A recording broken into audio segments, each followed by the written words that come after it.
langit dan bumi. Terpujilah Tuhan yang menciptakan keadaan saya. Apapun keadaan saya, aku tetap memuliakan Dia. Saya kemarin menyinggung bagaimana Yesaya 43 ayat 21. Umat yang telah kubentuk bagiku akan memasukkan namaku. Itu ya, saya katakan kemarin itu. Ya, umat yang telah kubentuk. Makanya kalau kita merasa ini umat yang sudah dibentuk Tuhan, bagaimana cara Anda dan saya memasukkan namanya, memberitakan kemasyurannya? Makanya saya bilang, kalau ada keberatan saya ambil videonya, ya. Kalau ada keberatan mungkin dalam hal-hal tertentu, ya saya tidak tahulah.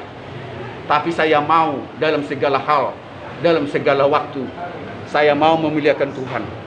Sekalipun saya jadi penjahat, sekalipun saya jadi orang baik. Bukan dalam arti saya ini berkhotbah, baru saya katakan, ceritakan sama orang. Tetapi pada saat pun saya jatuh dalam dosa, itu juga saya ceritakan.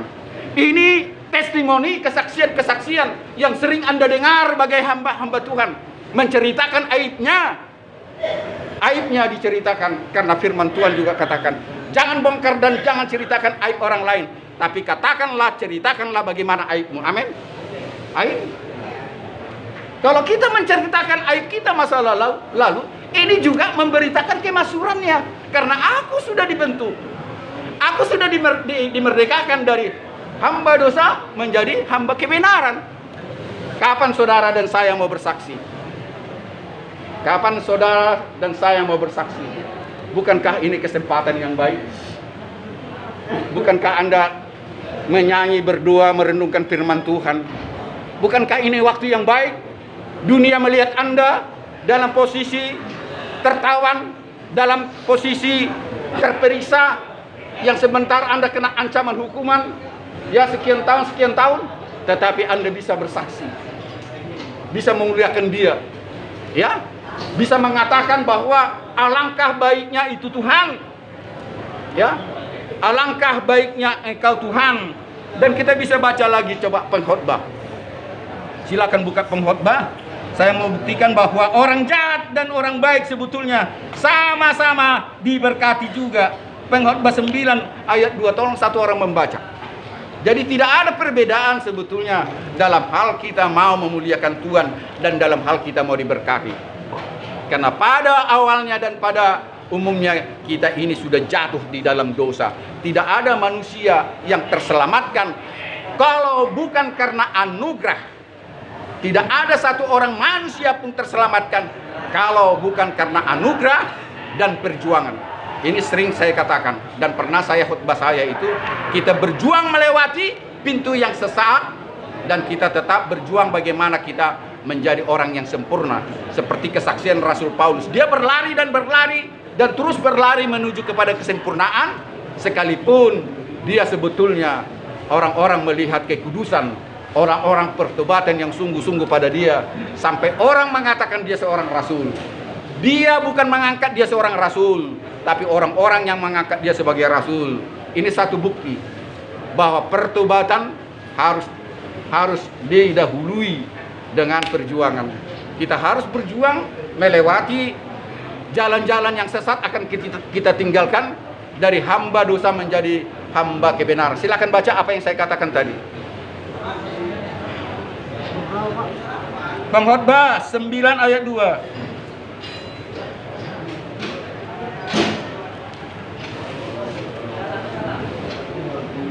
Sudah? Yang kuat, saudaraku?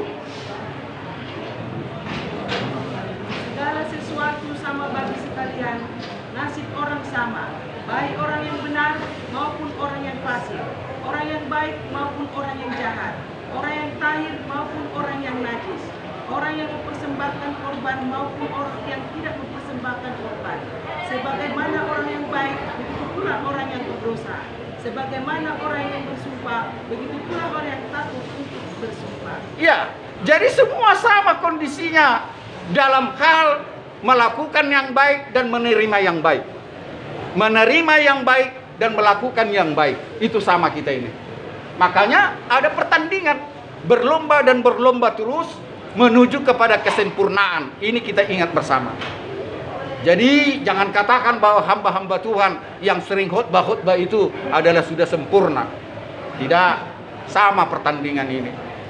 Bahkan sering kita dengar bagaimana ada yang terdahulu menjadi terkemudian, ada yang terkemudian ada yang terkemudi ada yang terdahulu menjadi kemudian terus ada yang belakangan menjadi kemudian ada yang terdahulu menjadi terkemudian, ada yang belakangan menjadi yang terdahulu, ya. Sebaliknya, ya. Ini artinya apa? Pertobatan yang sudah jauh-jauh tahun orang alami, tetapi orang yang di belakangnya bisa mendahului dia, ya. Itu bahasanya, ya. Bisa mendahului kita. Itulah dalam arti perlombaan. Jadi jangan kira bahwa saya dari sejak 76 sudah mengadakan komitmen, Anda belum lahir, Anda bisa melewati saya nanti, ya. Perjuangan pertandingan ini bisa Anda menangkan dari saya. Sekalipun tahun 76 belum, saya sudah berjanji sama Tuhan menjadi misionaris. Bukan jaminan saya puluhan tahun melewati Anda, tapi Anda bisa mengejar saya dalam kesempurnaan di dalam Kristus. Amin. Nah, baca ayat 6 12-nya. Saya tergesa-gesa karena waktu kita singkat. 6 ayat 12-nya, pengkhotbah tadi.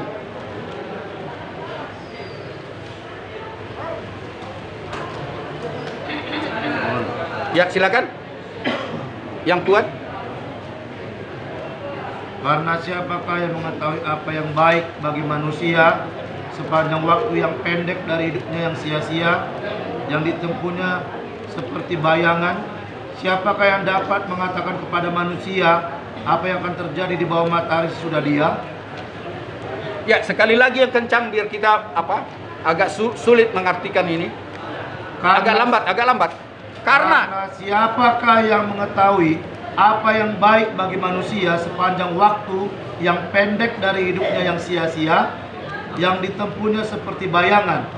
Siapakah yang dapat mengatakan kepada manusia apa yang akan terjadi di bawah matahari sesudah dia? Iya, jadi tidak ada seorang pun yang tahu. Ini artinya kita pun tidak bisa menghakimi sesama manusia. Kesana juga pengertiannya. Jangan coba-coba menghakimi dalam hal roh, ya, dalam hal iman, ya. Kalau engkau menghakimi pelanggaran, pencurian dan sebagainya, itu KUHP. Tetapi dalam hal perlombaan untuk menuju kesempurnaan, untuk menuju kepada rumah Bapa, hanya dialah nantinya sebagai hakim. Itu yang saya maksud. Di bawah kolong langit ini tidak ada yang tahu akhir daripada perjalananmu, ya.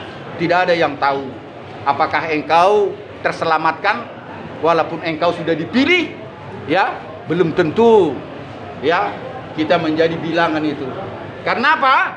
Sorga itu tidak terlalu luas, dia sangat sempit, dan jumlahnya pun sudah Tuhan tahu. Nanti cari itu di Wahyu, terlalu lama kita baca. Kecil itu, ya, kecil sangat sekali, ya. Orangnya pun Tuhan sudah tahu bilangannya, dan siapa-siapa nantinya ke neraka, dia pun sudah tahu. Karena apa? Dari semula dunia ini, dalam penciptaannya, dalam kekuasaannya, dia sudah tahu. Jadi jangan sampai Anda dan saya mentiadakan hal yang baik yang seharusnya kau kerjakan. Dan cari di Bible ini, saya lupa. Apabila kau tahu kau berbuat baik kepada seseorang, engkau tidak melakukannya, maka engkau berdosa. Itu perkataan Rasul Paulus. Ya, sering kita dengar.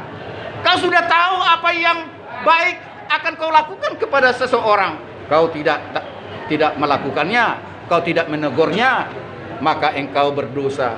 Jadi tidak gampang itu masalah hal yang baik itu, ya.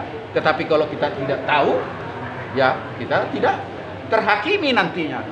Sedangkan batu-batu dan balok-balok yang ada di tengah jalan, Anda lihat tidak Anda singkirkan, Anda berdosa. Dan saya sering berhenti di jalan kalau lihat batu besar. ya, saya stop kendaraan saya, entah saya naik mobil, entah saya naik sepeda motor, saya singkirkan batu itu. Saya ingat firman Tuhan ini, ya, kau tahu apa yang baik kau tidak lakukan. Jalan-jalan Tuhan adalah jalan-jalan yang kita tidak terselami. Dia sering menguji saudara dan saya. Dia sering menunjukkan ada balok jalan di tengah jalan, tapi Anda tidak mau.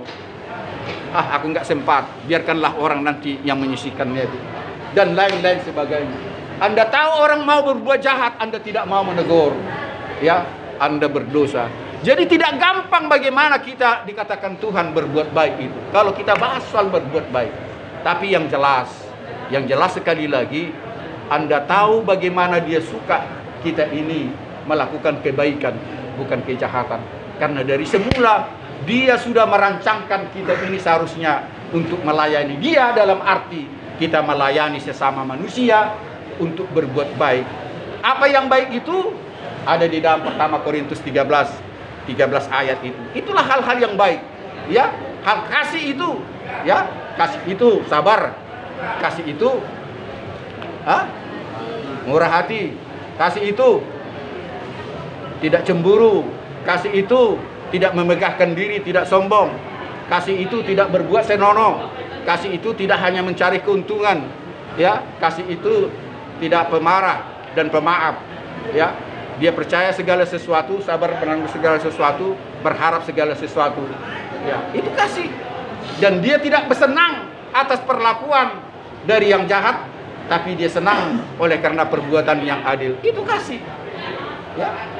Jadi ini yang kita terapkan dalam hidup kita sehari-hari, bagaimana memberikan butir-butir kasih itu dalam aktivitas sehari-hari, baik di dalam sel ini.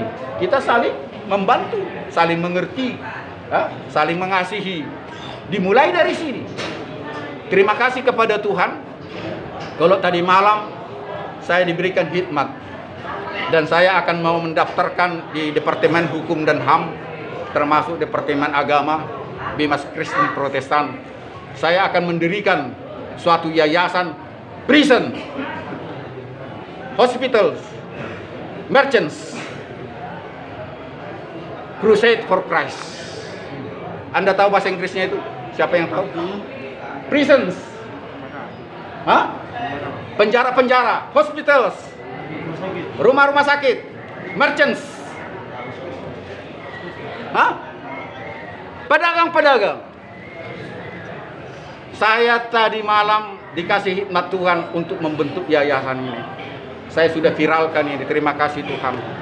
Saya ingat ini angka 10-10, 20-20. Terima kasih, gampang saya ingat bahwa ini akan saya bentuk, dan saya minta banyak orang nanti untuk mendukung yayasan ini. Dan satu yayasan sedang saya persiapkan karena COVID ini, yaitu Yayasan Pekabaran Injil Pelayaran Indonesia, yang akan bekerja sama dengan Pelni. Karena waktu saya dan saya semuanya agak terganggu untuk melobi kepada Pelni, yang nantinya pelayanan ini akan berjalan di laut. Ya, kita tahu bagaimana setiap kapal laut itu, ya, kita tidak iri hati ya kepada Muslim. Di situ ada musola, ya, bukan iri hati. Tetapi kita juga yang nomor 2 mayoritas dari Islam, tentu ada tempat ibadah secara khusus. Biasanya di kapal itu apa? Kita pakai ibadah di kantin, buru-buru itu. Karena habis ibadah nanti udah main dangdut, udah main ini penyanyi dan semuanya, itu dibayar oleh Pelni. Ya, saya terbukalah hati dan pikiran saya, karena saya sudah melayani sejak SMA. Tatkala saya kuliah di Jakarta, sering naik kapal laut dan sering melayani khotbah di kapal. Saya berpikir, Tuhan, kenapa tidak ada fasilitas untuk kami dari Pelni? Sedangkan pemain dangdut ada fasilitasnya dan dibayar, ya kan? Dan sebagainya. Ya, terbukalah hati saya kira-kira 2 tahun yang lalu membentuk yayasan Pekabaran Injil Pelayaran Indonesia, disingkat dengan YPP. Ini saya sudah lobby kepada pusat, sehingga nanti saudara dan saya bisa melayani di atas kapal laut, yang kita usahakan tentu free tiket lah, ya, walaupun tanpa gaji. Setidak-tidaknya tanpa tiket kita tidur di kamar, ya. Kapal nanti sampai di Manado, ya kita tidur di Manado. Kapal nanti sampai ke Papua, ya kita tidur di kapal begitu. Balik lagi Manado, balik lagi Medan atau Jakarta dan Medan. Itulah selanjutnya. Ini sudah beberapa anggota dan ratusan anggota sudah terrekrut dalam yayasan ini. Tetapi apa yang saya katakan tadi, prisons, hospitals, merchants, crusade for Christ, ya artinya penjara, rumah sakit dan para pedagang, ya di bawah salib Kristus, untuk Kristus, untuk kemuliaan Kristus. Itulah kalau diterjemahkan ke dalam bahasa Inggris secara bebas, ya artinya ini pelayanan untuk para tahanan-tahanan di penjara, termasuk ini udah dianggap penjara lah ini, ya walaupun tahanan polisi. Dan di rumah-rumah sakit yang sudah sering kita layani, dan pedagang-pedagang, dan satu lagi ini apa itu? Gelandangan. Ya, saya belum tahu istilah bahasa Inggris gelandangan. Ada yang tahu? Ya, nanti mungkin saya dapat itu satu lagi untuk para gelandangan. Jadi ada 4 pelayanan nantinya akan kita bentuk.